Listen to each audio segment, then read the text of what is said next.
So what is the Conversation Project? The Conversation Project is a public engagement campaign. We're dedicated to ensuring that all of us, as people first, both express our end-of-life care wishes, and then that the healthcare system respects those wishes. We know that 50% of the people who go into hospitals are not able to talk for themselves. So it's really important for all of us to have a healthcare proxy.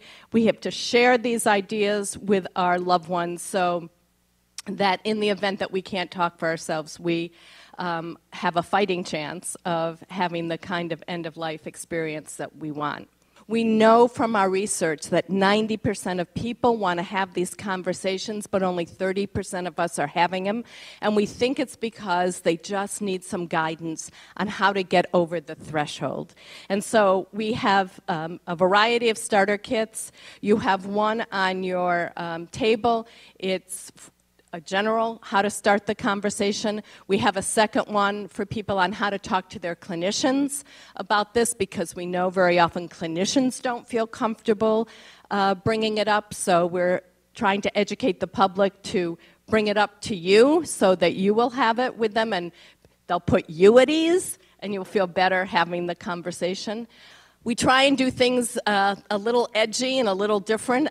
So Death Over Dinner, where we ask you to invite your nearest and dearest friends over for dinner and talk about end-of-life care issues.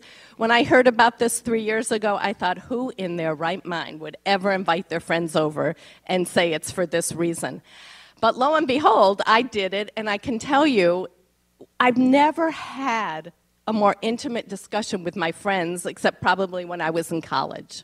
What I'd like you to do is to think for a moment how you would finish the sentence. What matters to me at the end of my life? There's only one more story about my father that I want to share with you. I told you he had multiple heart attacks, and on the last one, and he was in the ICU, he said, I've had enough. I've had enough. That's it. He had an opportunity to say, pull the plug. Because he was, and he said, oh, but before you do that, I just want a corned beef sandwich. And the cardiac fellow said, oh no, that's not good for you, Dr. Stern. I said, you gotta be kidding. And we went out and we got him a corned beef sandwich.